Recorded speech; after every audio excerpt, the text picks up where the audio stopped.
All my rowdy friends have settled down, and they seem to be more into laid-back songs.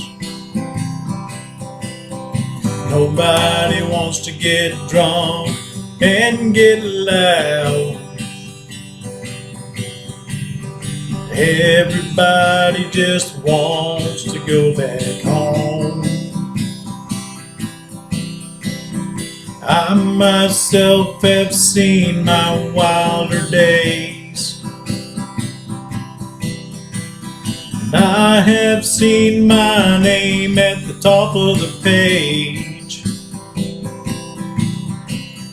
I need to find a friend to just run around. But nobody wants to get high on the town. And all my rowdy friends have settled down.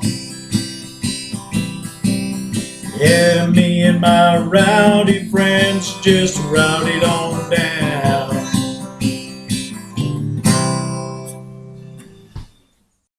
Welcome back to another episode of Dreading, or if this is your first time here, welcome. Today, we will be covering the most highly requested case in our To Catch a Predator series, that being the case of Lorne Armstrong. Lorne might be the singular most requested subject on our channel, as he has gained a significant following after his appearance on Dateline NBC, having erroneously believed that the people who saw him on the show had become fans of him, but more on that later. This video was made possible by creators like Joey's TCAP channel, The Cappening, and others, all of which had posted the unedited footage of Lorne on their accounts. Every channel that I have used in the making of this video will be linked below, and if you find yourself engaged with the content, I recommend checking them out as well. This video was also made with the help of my patrons over on Patreon. The last series of videos on this channel have all been copyrighted or demonetized by YouTube, which is understandable given the graphic content we create. Because of our refusal to censor the facts of the case or the words we have used in the video, our videos have repeatedly been shadow banned. But given the support we have received on Patreon, those issues aren't as daunting. We can continue to make a living making content, even without YouTube's help, all because of viewers like you, and we cannot appreciate it more. With all of that said, let us begin. Lorne Armstrong was born October 18, 1970, and was raised by a single mother in Cambridge, Maine. Lorne was the youngest of 6, being raised mostly by his mother, Gwen. Gwen had separated from Lorne's father when he was just about 2 years old, and after that, she found it hard to find the person who would commit solely to her. Because of that, she raised her 6 children on her own, for the most part, and from a very young age, Lorne felt as if the majority of the people in his life would come to leave him no matter what he did. He was greatly impacted by not only his father leaving, but his siblings, and he described them going off to college as being incredibly hard for him. Gwen's devotion to her children greatly impacted Lorne, and he was equally as devoted to her, with him flying into rages at even the slightest implication of someone disrespecting her. Lorne graduated at the very bottom of his high school class, barely passing even the easiest class, but he was determined to make something of himself. He wanted to be someone that his mother could be proud of, and so he enlisted in the Air Force as a mechanic. But, once more, his intelligence became a massive issue. As a mechanic in the Air Force, Lorne would need to be constantly learning and adapting to new, changing technology. He would have to be quick and determined, but that wasn't his nature. He liked to take things easy and just skate by, and as time would go on, that would become more and more of a problem. Where the Air Force demanded excellence, Lorne wasn't properly motivated to give them that. The Air Force mechanic would be stationed in Alaska, and it was there that he met a woman named Paula. Paula would be the first great heartbreak in Lorne's life, one that he would talk about for years to come. According to his own statements, he was friends with Paula for about a year before the two were ever intimate, and he believed that she was the woman of his dreams. It seemed that he thought the sexual encounter was the start of an honest relationship between the pair, whereas it seemed that Paula viewed it as a mistake. He wanted to go and buy her a wedding ring immediately after the encounter, so they could start their lives together. However, he was then made aware of her other relationships with men, and was deeply heartbroken. This heartbreak also coincided with him being discharged from the Air Force and leaving Alaska. He had failed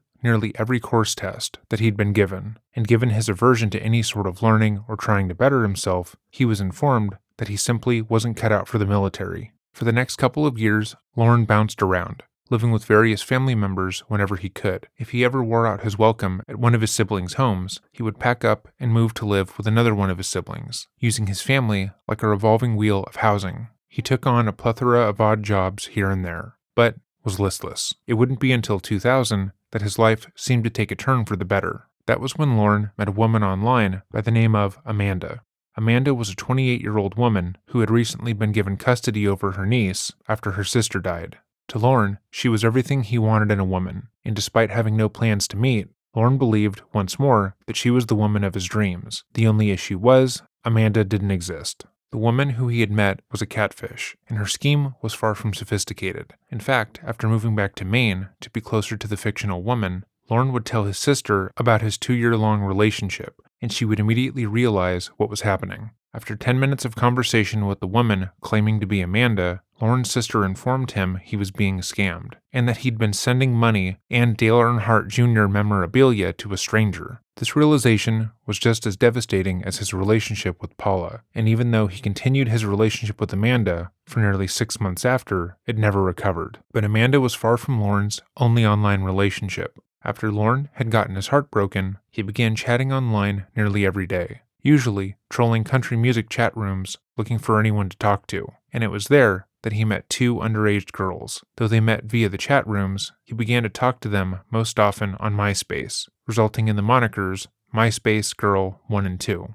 The first of the MySpace girls Lorne spoke to was 15 years old when they began chatting, and he would go on to tell the minor that he had romantic feelings towards her. Lorne would then go on to emphasize that nothing ever came to those romantic feelings, because he told the 15-year-old child that she was too immature for him, which, of course she was because she's a child. And guess what? Water's wet. Despite telling her he didn't want to pursue a romantic relationship with her, he continued to talk to her inappropriately for 4 months, which included some sexual conversation.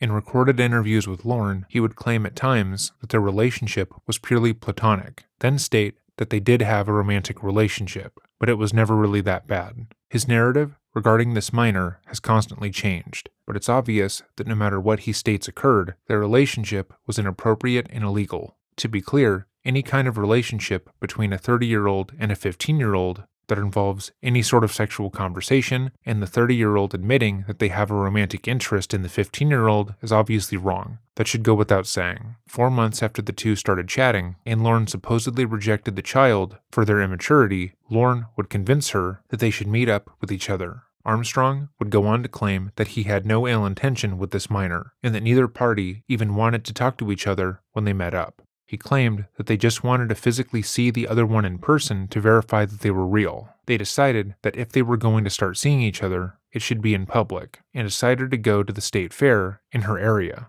Either fearing that this was some kind of setup or wanting to have an accomplice to a crime, Lorne invited another adult male friend with him to drive 3.5 hours to the fairground, only to find that the event was a day away. The 15-year-old had fortunately gotten the dates mixed up, and they were not able to meet. When Lorne arrived at the fairgrounds, he called the girl about the mistake, and she apologized. She asked for him to stay in the area and come back the following day, but thankfully that was not possible as he had to work in the morning. The friend that Lorne had brought with him to the alleged meetup would tell Lorne that even though he thought the 15-year-old girl was nice after talking to her on the phone, they should probably wait a couple years before really giving the relationship a try. However, Lorne and this girl continued chatting nearly every day for 3 years afterwards. Armstrong would go on to state that they had made plans for her to fly to see him on one occasion directly after her high school graduation, but once more, those plans would never come to fruition. Even though Lorne claims this relationship was just a friendship with some romantic undertones, it's clear that it was incredibly inappropriate, and he used this 15-year-old for sexual gratification online. But she wasn't the only one.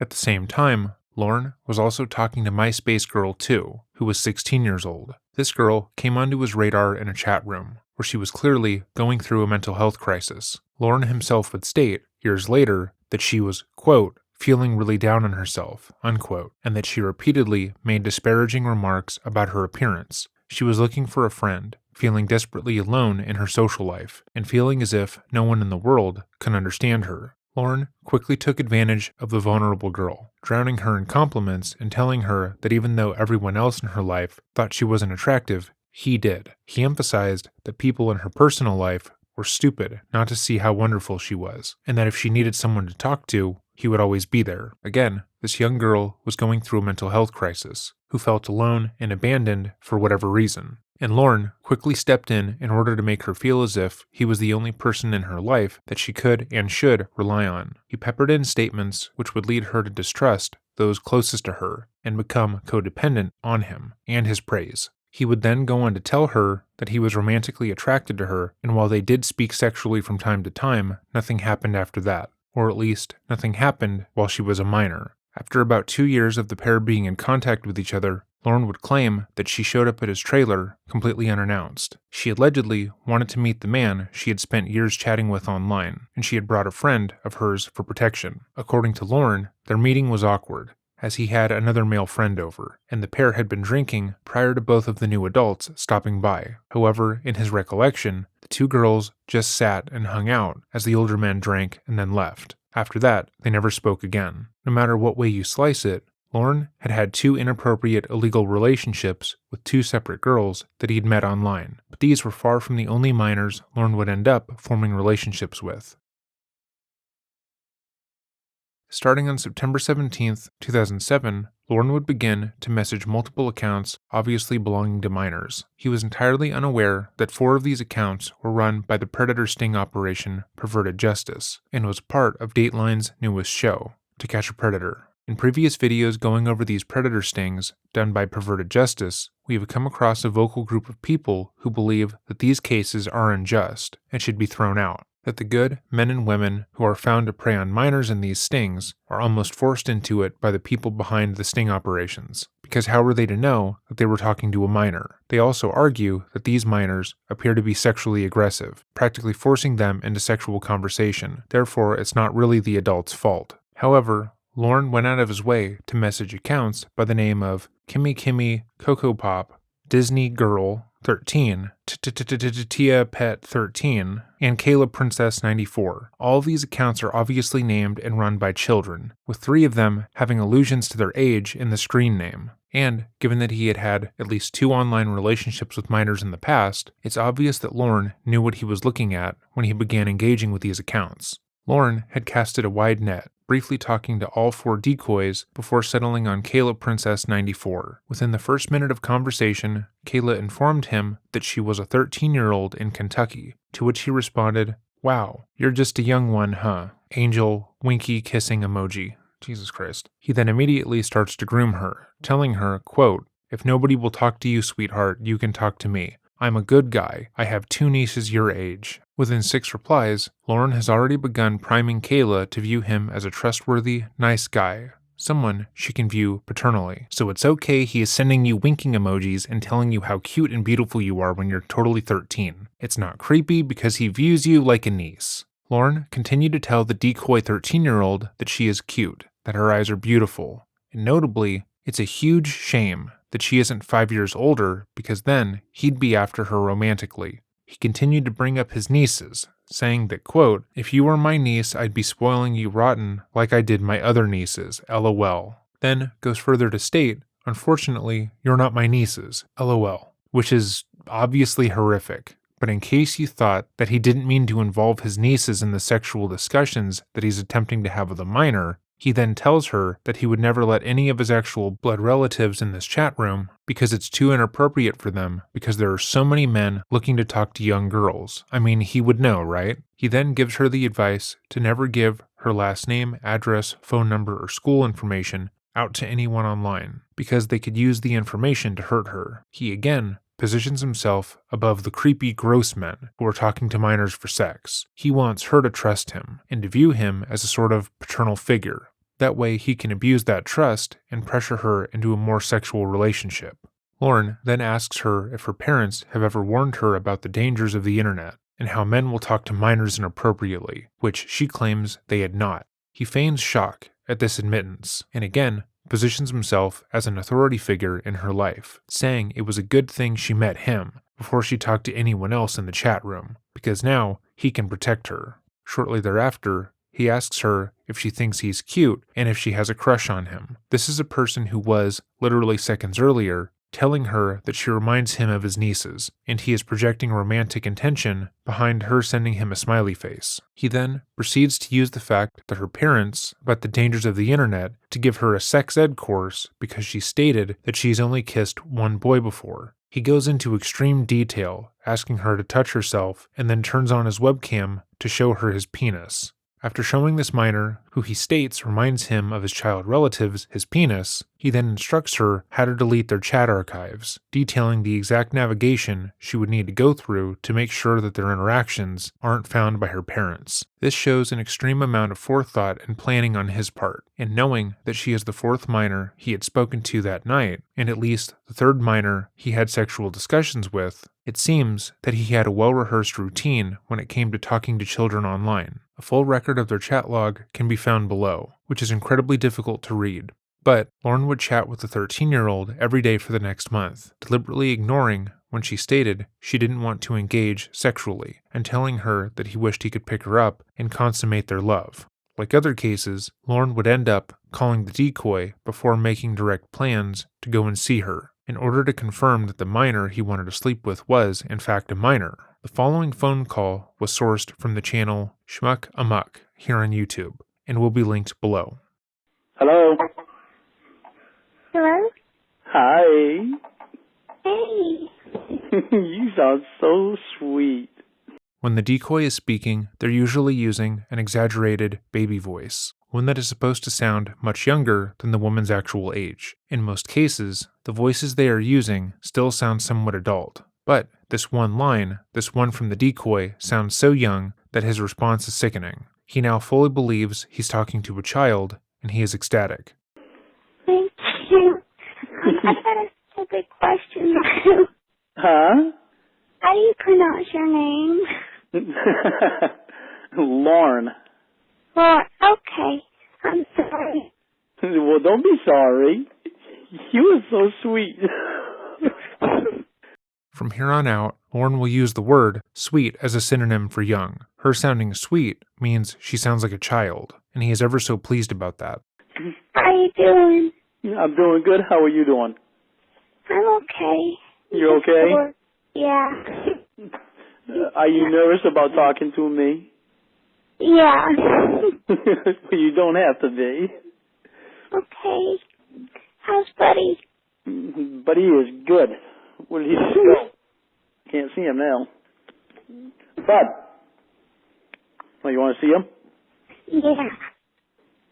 Where'd you go, baby? Come here. Okay, hang on a second. Okay. Hi. I'm sorry. That's okay. Did your phone die on you or something? I didn't know if you hung up on me or not, so I don't know what happened. I didn't hang up on you. I wouldn't hang up on you. Promise? I promise.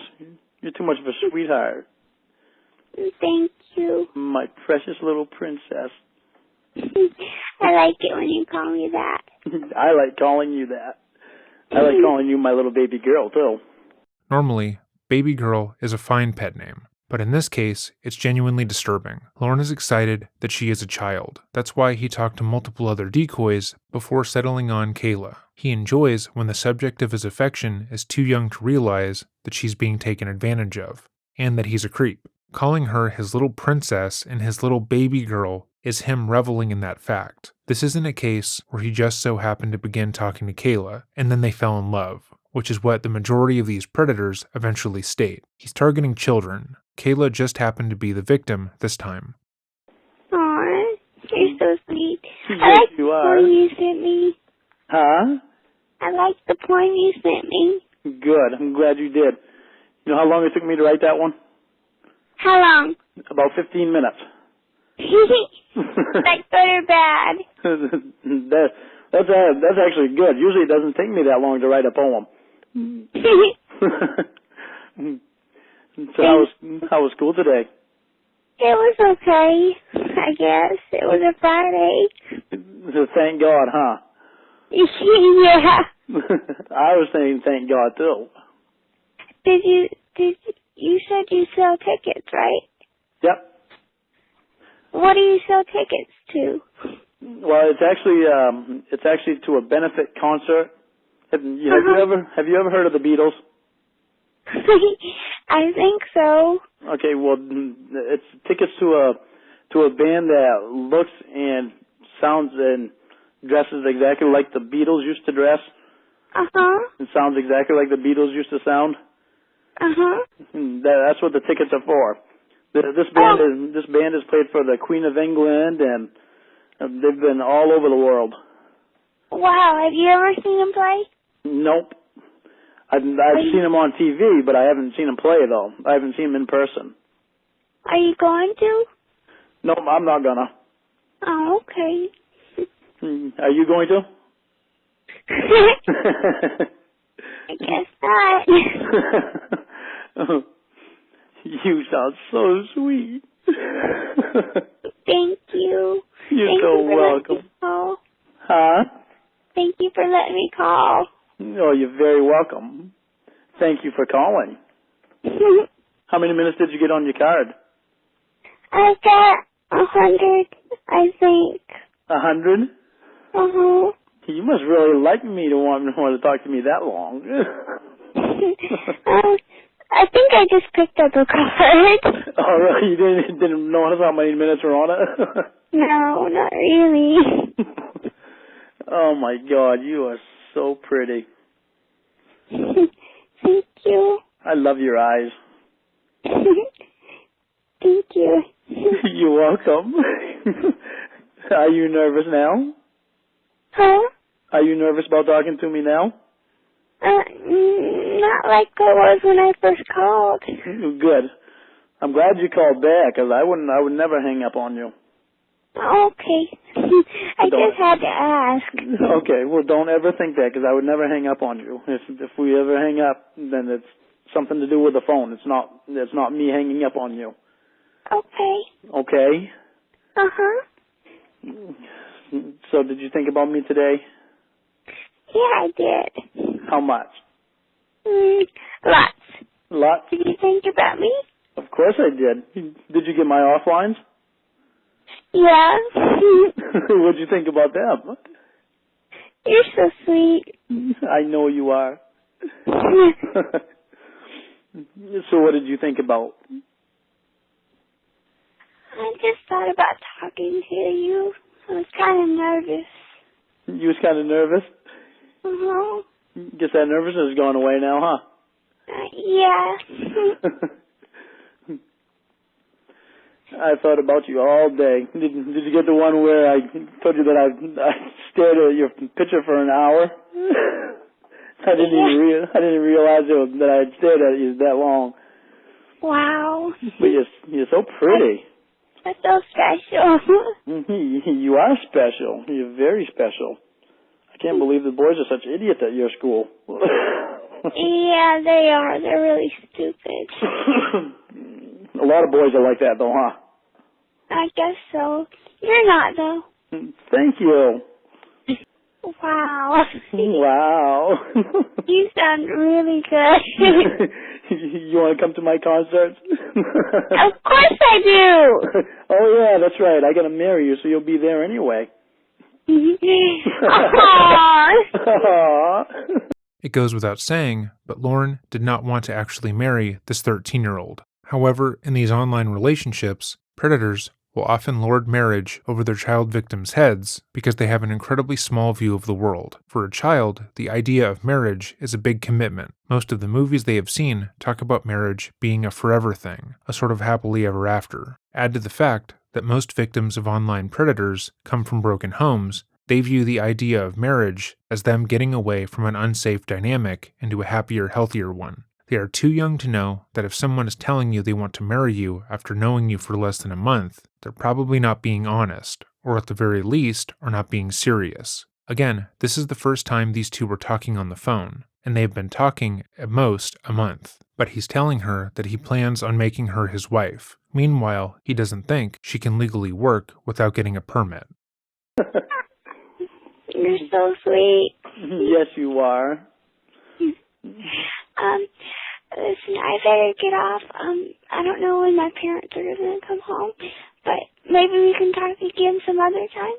Okay, well, you going to stay right on the internet? Yeah, I'll talk to you online. Okay. Will you pet Bud for me? Will I pet him for you? Yes. Do you want to see him? Sure. Yeah, are you in front of the computer right now? Yeah. Okay.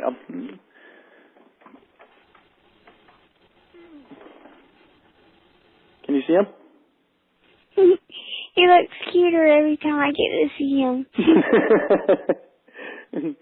He's standing there posing. Good doggy. I'll talk to you online, okay? Okay, bye, sweetheart. Bye. I'm right here waiting for you. Okay. Bye. That was their first call, which lasted nearly 10 minutes. Schmuck Amok uploaded a full hour of their conversation over on their channel. Video will be linked below. After talking on the phone and online for a considerable amount of time, Lorne felt comfortable planning a trip to see Kayla. He reportedly asked her if he would be able to visit her prior to the sting operation, to meet up with her at a mall and the like. But it wasn't until October 18th, 2007 that the pair would actually meet.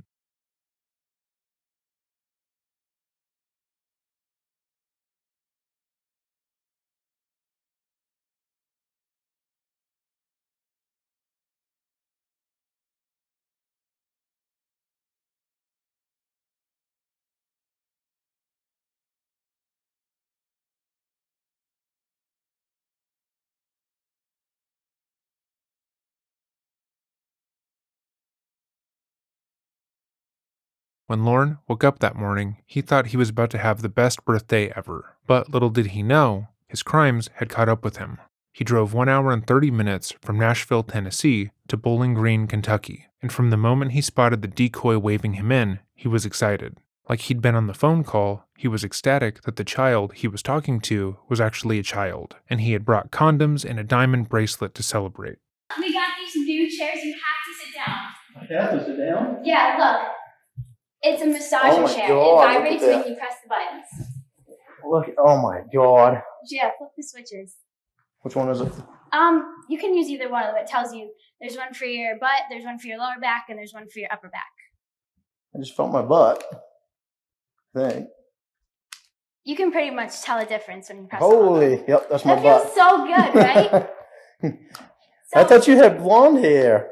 Do you like it? I dyed it by myself. I think it's pretty. Thank you. It's very pretty. Where's Oh the my pizza? God. I was waiting to eat because I thought you were bringing some. I don't want to bring you any pizza. Well, weren't you going to bring me something? Well, yes, I was. And I did. Did you bring any condoms? Yes, I did. Where are they? Out in the truck. Well, what good are they going to do in the truck if we're in here? Well, yell at me, why don't you? I haven't had a kiss yet. Oh, okay. Well, then what did you want to do? Well, I want to kiss first. And then what? Can I have a kiss first? Well, let's talk first. We just got Okay. here. Would you like me to go out in the truck and get my stuff? No, it's all right. No? You don't want your thing right now? Present I gave you? Well, what is it? Well, I can't tell you. That wouldn't be much of a present if I told you. Well, you can go get it in a little bit or something, okay? Okay. All right. Are you nervous? A little bit. A little bit, not as bad as what you thought you would be. Not as bad, but I still am kind of nervous. I'd rather like talk a little bit first and then like so I'm more comfortable, you know? That's like cool. Good. I'm really glad. I like seeing you in person. Yeah, I like seeing you too. Good. So This is getting hot. How come? Oh, because press the red button. It's like Oh. heater too. You gonna have a seat too? I like to sit on the edge of chairs. Do you? Yeah. She's pretty comfortable there. Hi, sir. How are you? All right, how are you doing? What's happening? Not too much? Not too much. The worst thing that could have happened in this case happened, and Lorne will be registering that for the next couple of months. Lorne had instructed the decoy to delete their chat logs in their first conversation, and to never tell anyone in her life about their relationship. So an adult man walking around the corner while he is meeting his 13-year-old girlfriend is his nightmare. The extreme emotional shift between his elation and his fear would be immense, and his mind would be racing, which is going to be interesting to see, because he isn't particularly intelligent. Let's watch how he tries to get away with this. You're a Boston fan? Well, actually, I don't even watch baseball. Oh, but it's a Boston Cap. It's a Boston Cab, yeah. So what are you up to tonight? Not a whole lot. Not a whole lot? No. Well, I tell you, for the last several days, you've been up to a lot. You're a pretty prolific chatter there.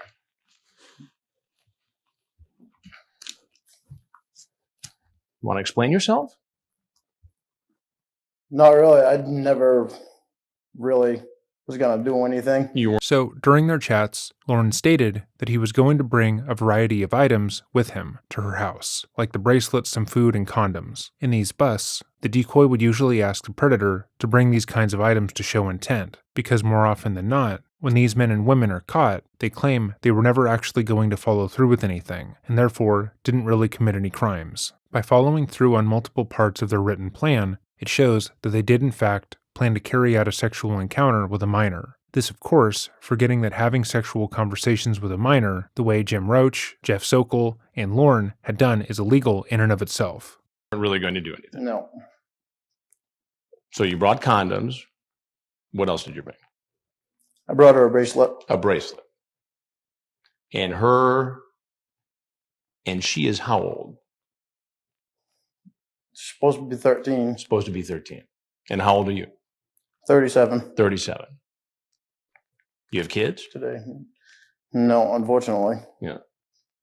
As I stated earlier, Lorne is an idiot and seems absolutely unable to think through anything before he says it. He's just been caught during a predator sting trying to have sex with a 13-year-old girl after participating in chats where he compares her to his own flesh and blood. And when asked if he has children, he says no, unfortunately. If anything, that is extremely fortunate. He should not have kids, because even if he weren't to abuse them sexually, they would be adversely affected by him preying on other children online, and being caught preying on children on national television.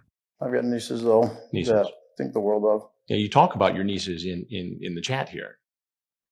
And you talk about how you like to spoil the nieces and how you would like to spoil this 13-year-old girl like you spoil your nieces. Yeah. Is this the way you spoil young women? No. Now, what's your name? This is what I was afraid of. What were you afraid of? Stupid move. What were you afraid of?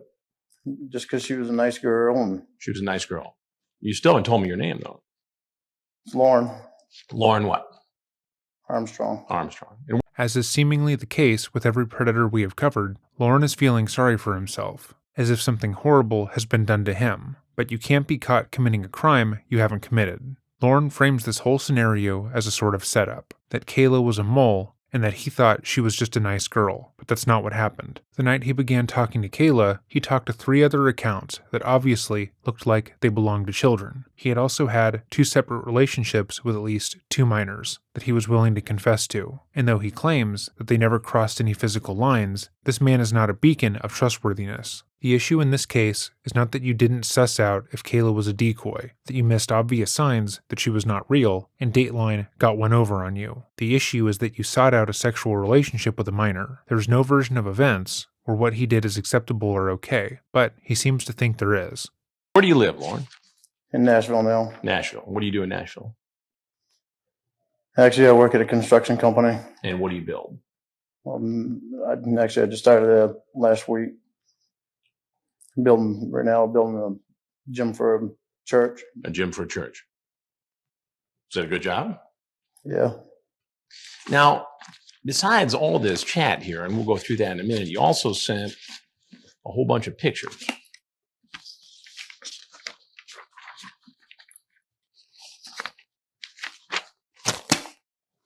Now, why would you think that's appropriate? It's not. It's not. Those are all your pictures, right? Is that all you do in your spare time? No.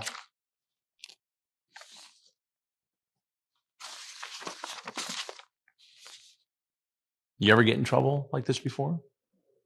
I've never done this before. You've never done it before.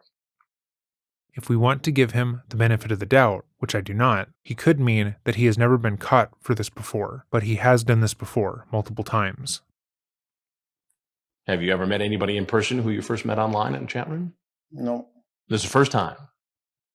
So Yeah. what made you, all of a sudden, for the first time, get online, chat up a 13-year-old girl, and drive up from Nashville to meet her for sex?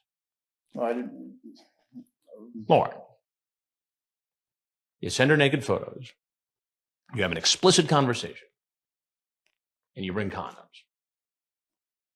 What does that add up to? I know.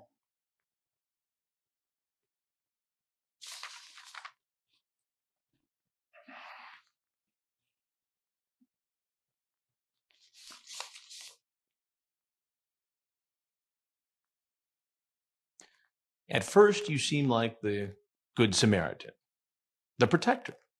Don't tell me your last name. Don't ever tell anyone from the internet your last name, okay? Okay, why? Because there are some real weirdos on here sometimes, and they might try to go looking for you. So don't ever tell them your last name, your address, your phone number, the town you live in, or the school you go to. Cutting in here to say that the slow zoom on his face while Chris reads his words is peak camera work. You're one of those weirdos. I mean, was that some kind of a ruse to gain her trust? No, it wasn't. It wasn't. So how did it go from, hey, be careful, don't give anybody your last name, to, hi, here's some naked pictures of myself and I'm coming over with condoms? I don't know. You don't know. Well, you must know something. I mean, help me to understand this. I don't know What do you why. mean you don't know? I even did. You don't know why you did it. Well, I think I know why you did it. You did it because you wanted to have sex with a 13-year-old girl. I don't think that. No, what? I don't think that was it. You don't think it was it? Well, why don't you help me out? Why don't you tell me what it was then? Because I wasted 5 years of my life on the internet talking to girls that gained my trust, and she seemed like somebody I could trust. You could trust. So when you say you spent 5 years on the internet, what, getting taken advantage of by women? In what way? In every way.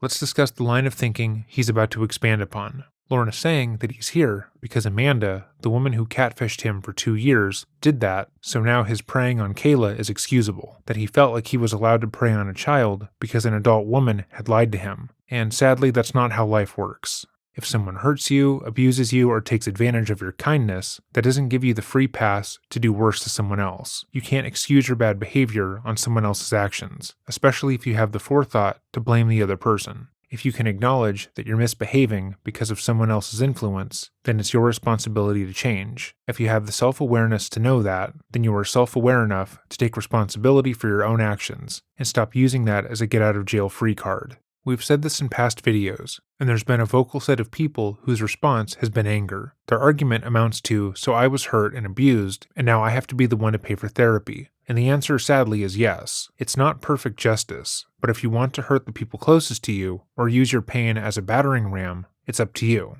If the world worked the way Lorne is now arguing, then everyone's behavior would always be justified. You could hurt someone, and then they could hurt someone else, and then that person could hurt someone else, and so on.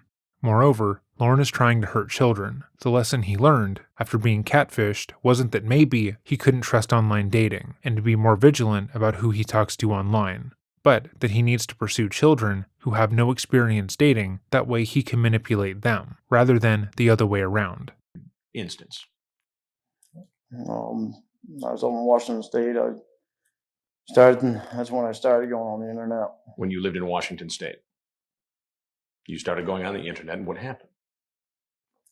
I met a girl, and she said her name was Amanda James, and she told me that her daughter was her niece, and that she was watching her niece. Well, she actually had custody of her niece. And then?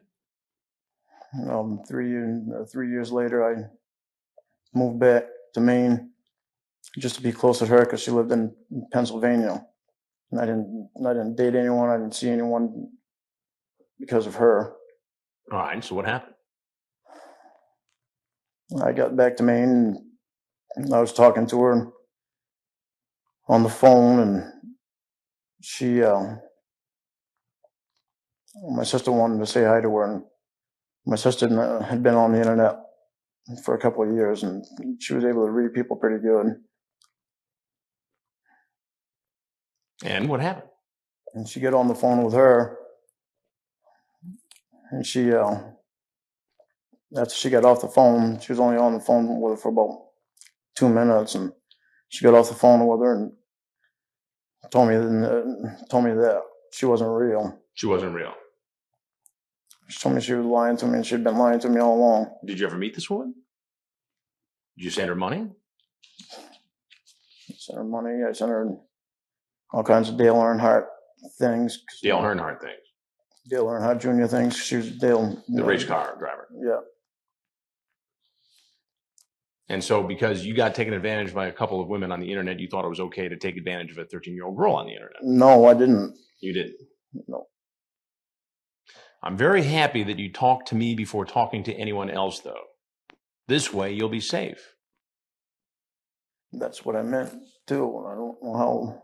You don't know how what? I don't know how it lead to this. Well, here, let me take you down the road. This is how it went. You started with this, and then it goes to, so this is as thick as a telephone book, by the way, this chat. You started chatting with her when? Last month? So you've been chatting with this young woman for a month. And so it starts with you being the protective older brother type. And we flip through dozens and dozens of pages here. And ultimately, it builds into a very sexually explicit conversation. Right? Chris actually didn't need to skip that far, unless they had the font set over 12, because Lorne showed the decoy his penis in their first conversation, and was telling her to touch herself within a couple of hours. I wish I were sticking it in you right now.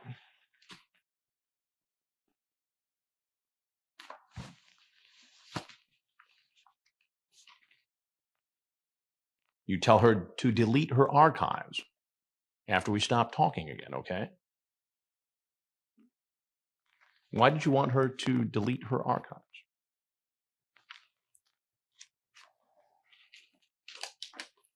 Help me out. I You didn't want to get in trouble. I didn't want her to get in trouble by her parents.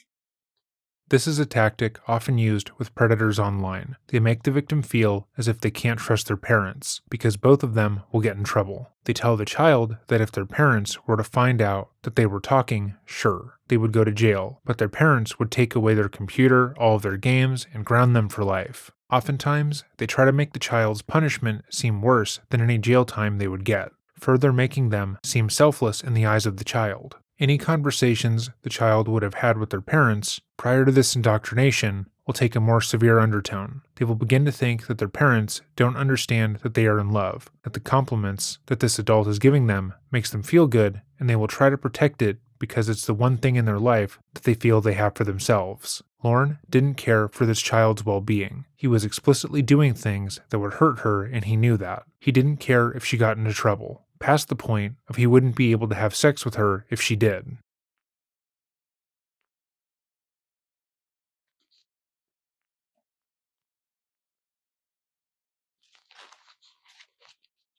I mean, this goes on and on and on.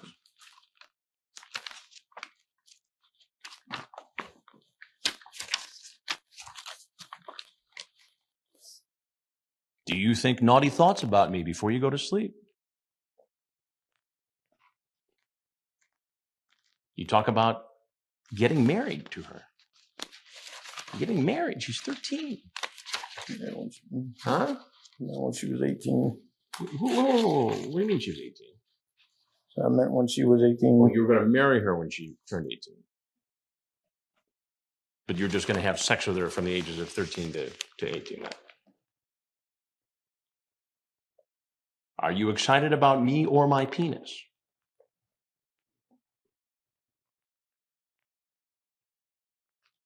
Did you bring anything else with you tonight?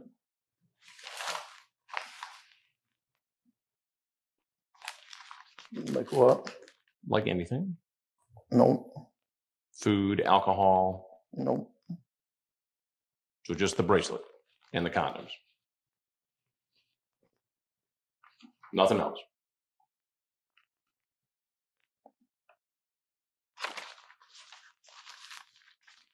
What do you think ought to happen to you? Oh, here's a good one. Is Miss Vagina thinking about Mr. Penis? What is she thinking?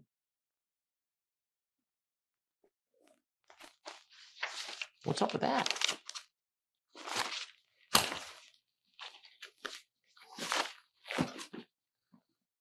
What do you think ought to happen to you?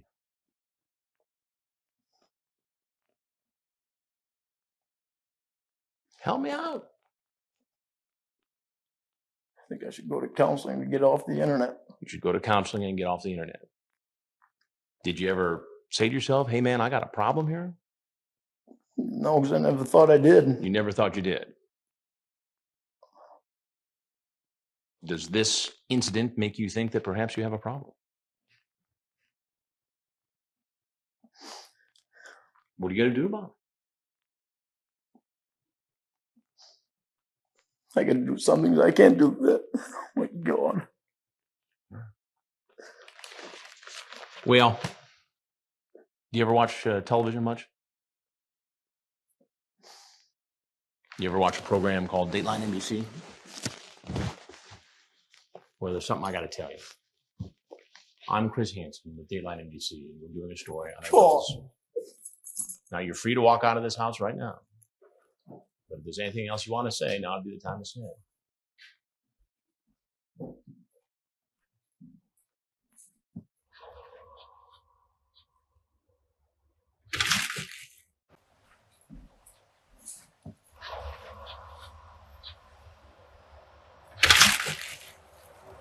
Sheriff's office, down! Get down!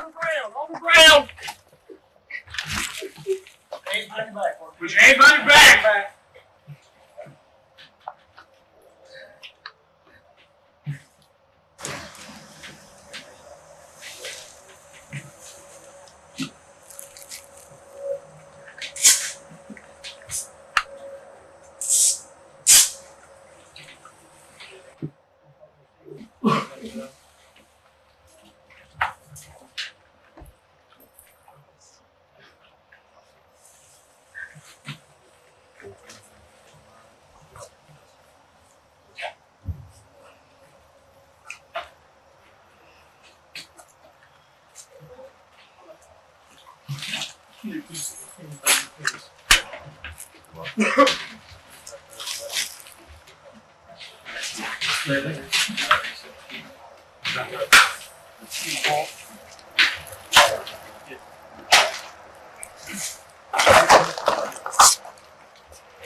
The next lock coming up.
Following his arrest, he was brought in for questioning. This footage was taken from Red Circle Interrogations, which will be linked below. Their channel is completely free of ads, and as such, I will also be linking a donation button to help them continue to make content. Mr. Armstrong, before we ask you any questions or try to talk to you here tonight, I need to advise you of a statement of your rights so that you understand those. Has anybody read you your rights yet so far? All right. Before we ask you any questions, you should know your rights. You may remain silent. Anything that you say may be used against you in a court or in any other proceedings. You have the right to consult an attorney before you make any statement or answer any question, and you may have an attorney with you during the questioning. You may request the court to appoint an attorney for you if you cannot afford to hire one. You may stop the questioning at any time by refusing to answer any further questions or by requesting a consultation with your attorney. In other words, if you agree to talk to us here and I ask you something that you don't want to answer, you don't have to. But now is your opportunity to try to help yourself. Do you understand those rights that I've explained to you? Yes.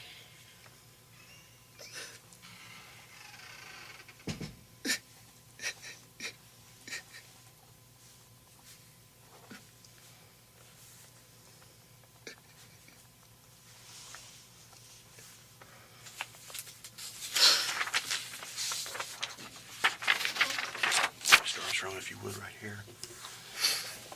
It says that I've explained those rights to you and that you understand what your rights are.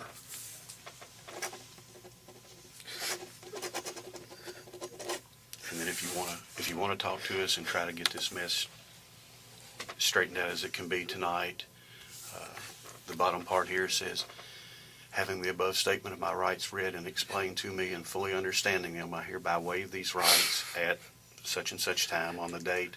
I do this freely and voluntarily without threat or promise. Would you like to talk to us and see what's going on here and try to get to the bottom of this? Am I gonna go to jail tonight? Yes, sir, I won't lie to you. That's one thing I won't do. You will go to jail tonight. I will give you that much courtesy that I don't lie to you, and I would expect the same courtesy in return, is that you be truthful and not lie to me. How long am I gonna be there? Well, that'll be up to a judge to set your bond. Would you like to talk to us and try to get this thing straightened out as much as possible? I'd like to know why I was stupid to do that. Well, like I say, if I'd like to want to know why the cameras were there, and I've never had anything on my record besides an OUI. It's notable that he states he hasn't had anything on his record, because that is true. He hasn't. As far as recorded documentation, he was a perfectly good person up until this moment in time, but we now know that he's had at least 2 relationships with 2 minors that started online. He isn't ashamed of his actions, or upset that he messed up this one time. He's upset that the cameras were there, and that he was caught by Chris Hansen, because every other time he's done this, he's gotten away with it scot-free. Well, as the gentleman explained to you out there at the house, Dateline runs a series called To Catch a Predator. That was Chris Hansen from NBC News, and this is a sting operation to catch people that chat on the internet with an underage female and solicit sex. I never even meant to do it. Yes, he did. He sought out multiple 13-year-olds, then picked the one he thought would be the easiest to manipulate. You don't accidentally chat with a 13-year-old for a month, turn on your webcam, and then show them your penis repeatedly. And you also don't accidentally trip and fall, then drive an hour and a half to meet them for sex on your birthday. There are accidents and there are mistakes. And then there's this, which is a deliberate attempt to prey on a child that only didn't happen because thankfully the child was a decoy. Had Caleb been a real 13-year-old, he absolutely would have assaulted her, and we know that because when he came face to face, he asked her for a kiss. Again, we're a little bit handicapped here unless you're willing to talk to us. We'll sit here and talk with you as long as you want to, once you understand your rights and. Okay. If you understand those and you want to talk to us, if you would just sign right there. And like I say, if I ask you something that you don't want to answer, you don't have to.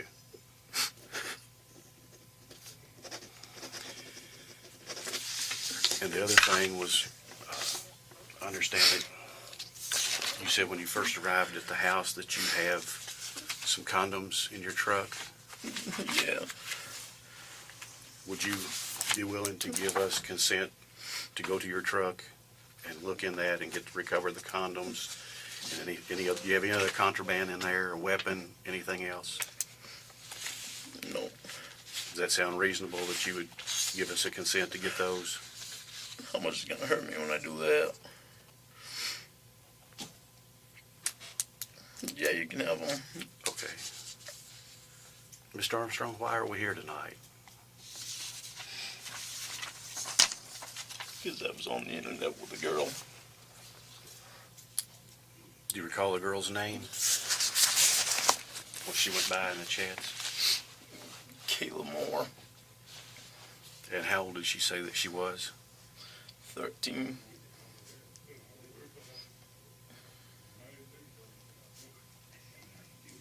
When did you first start chatting with her? So it was about a month ago. Sometime back in September? If I told you it was around September 17th, according to the chat logs that I have here in front of me, would that sound about right? Yeah. And what did you chat with Kayla about?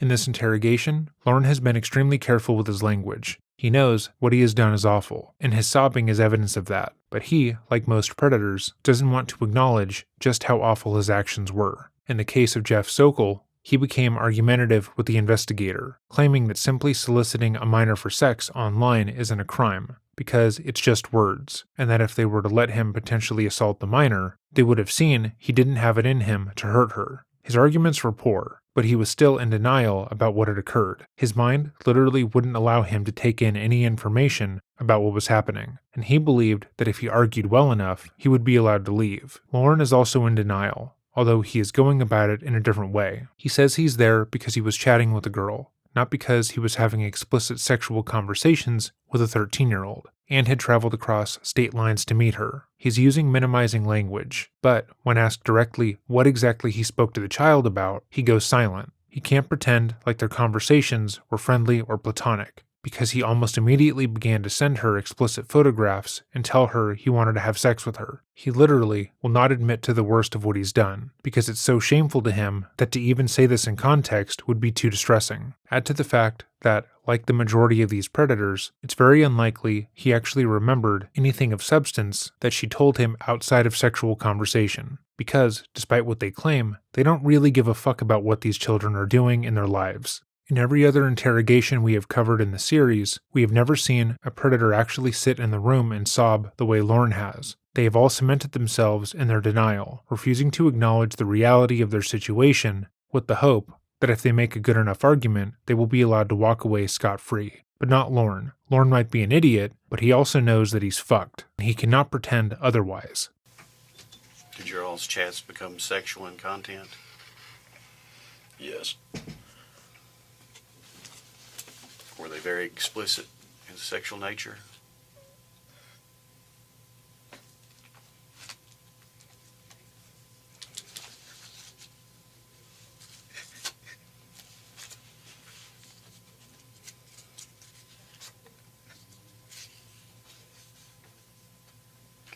Did they get very explicit, Mr. Armstrong? In other words, were you very frank with what you would like to do to her? I see you nodding your head yes. Yes. Okay, sir. And in looking here, I believe you transmitted quite a few photographs.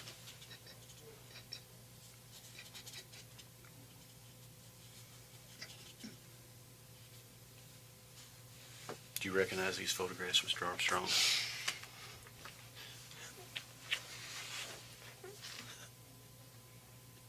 Is that you in the photographs?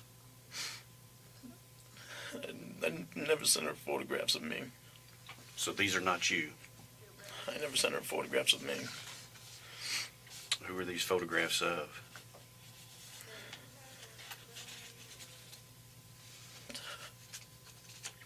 I believe when you were out at the house, you identified these as your photographs.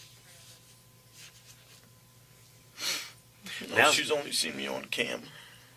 Okay, so Never this sent her was from your webcam that you transmitted, Yes. but these are you on your webcam. Is that correct? This is the kind of technicality that people tend to lean on in high-stress situations. Imagine you are being confronted about something you've done. Not preying on children online, but let's say you're confronted because you ate someone else's lunch, something smaller. They accuse you of eating the other party's lunch, and you deny it, because you don't want to be known as someone who would do that. Then they show you security camera footage of you taking the lunch. However, because the footage doesn't show you actually eating the lunch, you play dumb. Say you didn't eat the lunch, you just took it, and you weren't lying when you said you didn't eat it because technically the footage doesn't show you doing it. Is what you're saying technically true based on the evidence? Yes. But does anyone really care about the technicalities in these scenarios? No. It doesn't matter if you took the lunch on a date. You still took something that wasn't yours. And it doesn't matter that Lorne thinks he never sent the minor any messages, even though he did, because he still showed her his penis via webcam.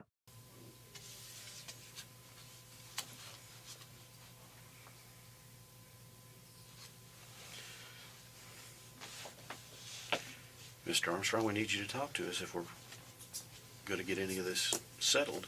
I'd like an attorney. You'd like an attorney? All right, sir. The time is now 9:23 p.m. Mr. Armstrong has invoked his right and requested to consult with an attorney. The recorder will be going off.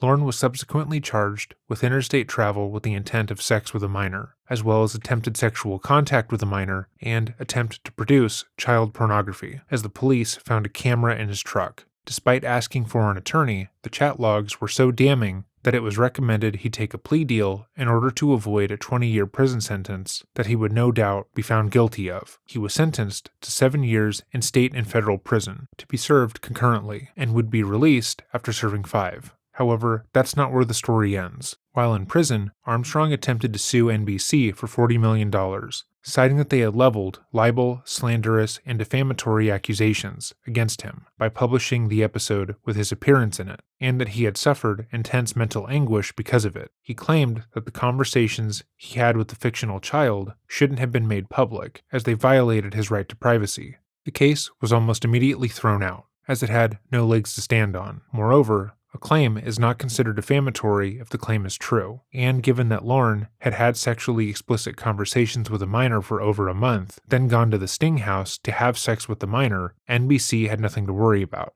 He also tried to appeal his sentence, claiming that his public defender had not done his job, and instead pushed him into signing a deal without fighting the court case. This appeal was similarly rejected. After being released from prison, Lorne moved back to Maine, and found that he had achieved a sort of celebrity status. People online knew who he was, and moreover, they seemed to like him. Portions of his appearance on Dateline had gone viral, and a number of phrases had become memes. Believing himself to be a well-liked quasi-celebrity, Lorne opted to cash in on his success, and created a YouTube channel. He used this channel to promote his music, which we played in the intro of this video. He would also upload videos of his dogs, as well as his opinions and vegan recipes. He also made merchandise with some of his famous sayings on them. He made multiple videos discussing how he had been in a bad headspace prior to the sting operation, and how that was the reason he had been so foolish to try and sexually abuse a child. Eventually, someone made him aware that all of the people who watched his channels were making fun of him,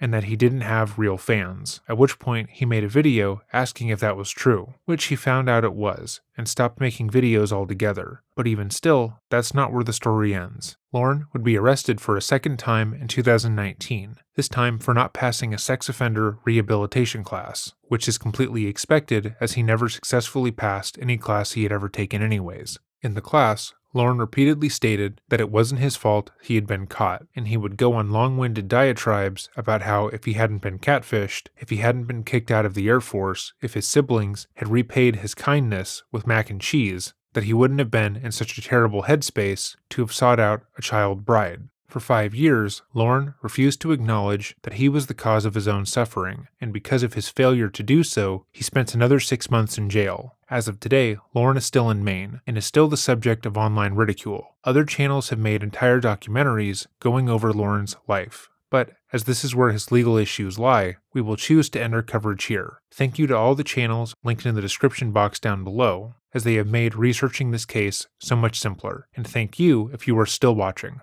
This channel would not be possible if not for your support, and we are so grateful now to be at over 700,000. We never expected the ways this channel would change our lives, and we hope to continue to provide you high-quality content. As always, if there's a video you would like to see made, or a case you would like to bring more attention to, email us at dreading.official@gmail.com. Thank you for watching, and remember to stay safe.